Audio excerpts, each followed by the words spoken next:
I'm Peg Breen. I'm president of the New York Landmarks Conservancy. We're going to be 50 years old next year. We're one of the oldest and largest preservation organizations in the country. Preservation throughout the country and here in New York started from the ground up. It was the people who wanted to save a particular building or a neighborhood that really focused on getting the government to pass preservation laws and policies.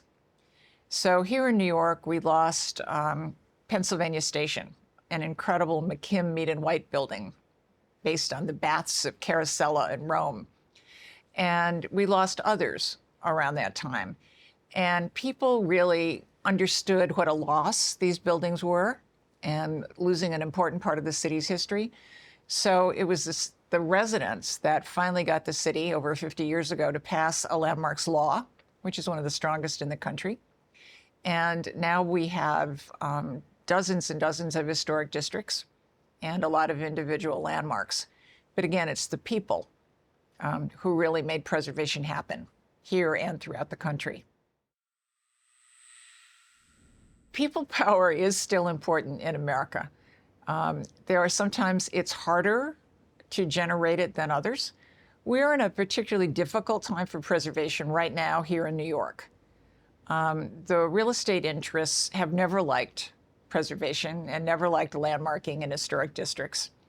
And over 50 years ago, they said, oh, it's going to freeze the city and nothing will be developed again. And if you look at the city, you can see that we are anything but underdeveloped. There is construction everywhere. And the Building Congress puts out a report every year saying this is the busiest year for construction, and then it keeps getting busier as the years go by. But a lot of the area that's landmarked is in Manhattan and portions of Brooklyn where they still want to develop more buildings. So they have attacked preservation as stopping affordable housing. There's a need for affordable housing here and everywhere, and we certainly recognize that. But a lot of the existing buildings do provide affordable housing already. The developers claim that's what they want to do. We keep getting luxury developments, not affordable units. We're fighting developers, and we're fighting a lot of new elected officials who think that historic districts are somehow elitist and that somehow historic districts are preventing, a range of people living in them. Historic districts don't do that at all. Many of them are the same composition as the areas around them. Some are even denser. Some are a bit wealthier. Some aren't. Some are just the same. But there's a lack of understanding. And so we're trying very hard with hard data studies to go to a lot of the new officials and say, here are the facts, and preservation has a real place in the city. It's a tough battle at the moment, quite honestly, but I believe we're on the right side, and I think we have the data to show the benefits of preservation. Preservation is very important to the city's economy. First of all, there are probably about 8,000 people employed in preservation. I mean, it's not the largest group of people, but it's employed. People who own landmark buildings spend on the rate of $500,000 to $1 million a year. Tourists come to New York because they want to see New York. They want to see the theaters, which are landmarked. They want to see the Empire State Building and the Chrysler Building and the other towers that really identify us. If they wanted to see giant glass towers, they could go to a lot of places, but they come here to see New York. So it's a very important part of tourism and the jobs associated with tourism. People realize that to reclaim the historic parts of their city and the most important historic buildings of their city actually was an asset. It did bring in, it helped the people who live there, but it brought in more tourism. It's that economic factor. There's a soul factor. It warms your soul, but it also helps the economy.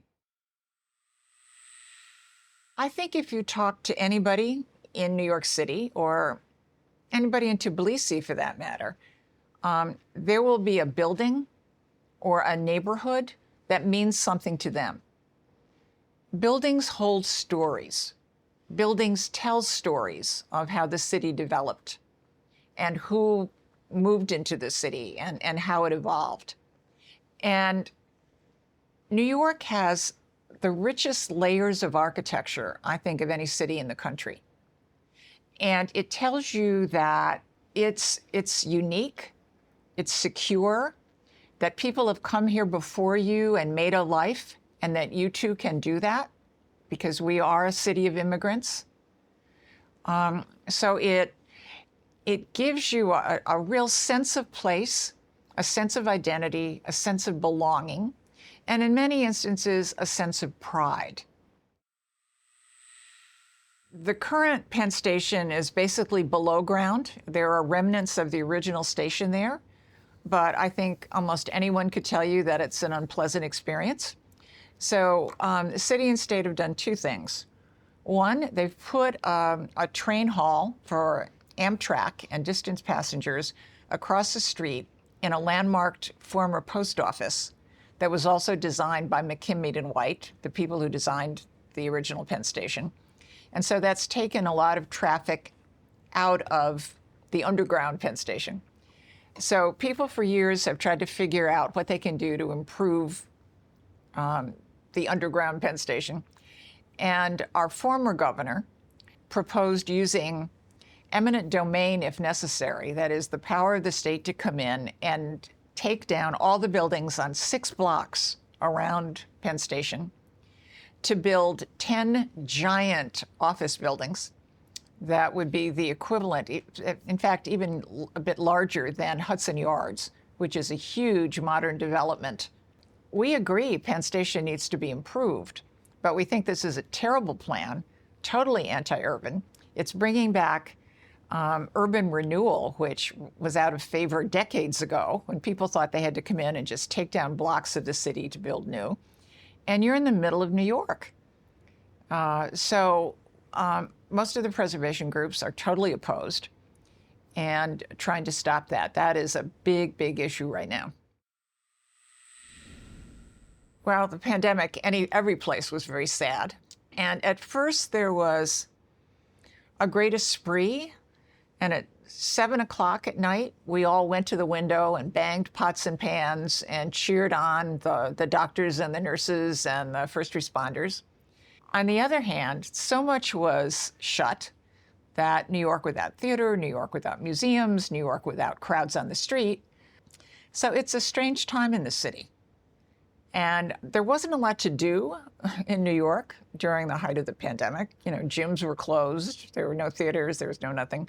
So I walked, people walked, everybody took up walking.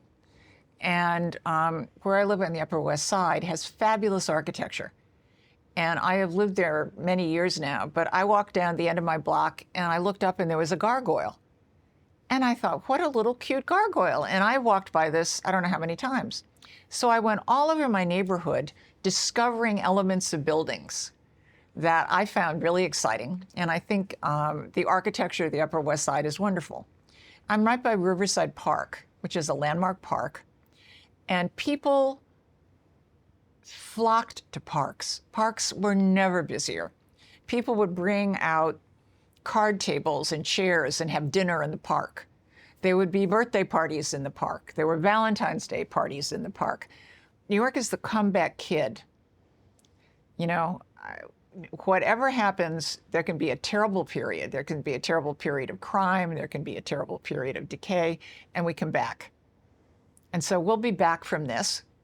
And the buildings, the preservation, the sense of place is a really important part of that. I loved going to Tbilisi because the sense of history is palpable.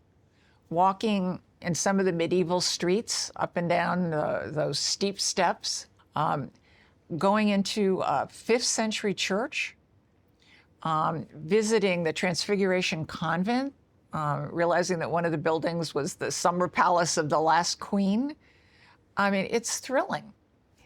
I mean, you're not going to go to Tbilisi to see buildings you could see elsewhere. You're going to Tbilisi to really explore your rich culture, and rich history.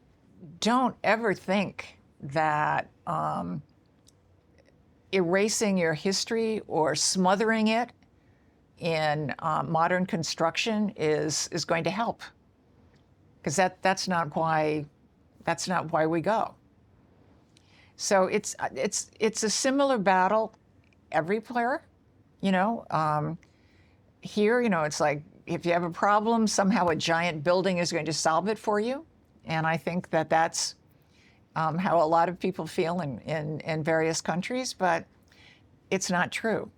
And it's really the essence of who you are and the buildings through the centuries that have made Georgia and Tbilisi what it is, just as it has here in New York, is what's going to carry you through and what is going to enrich living there, as well as attracting people and investment to come.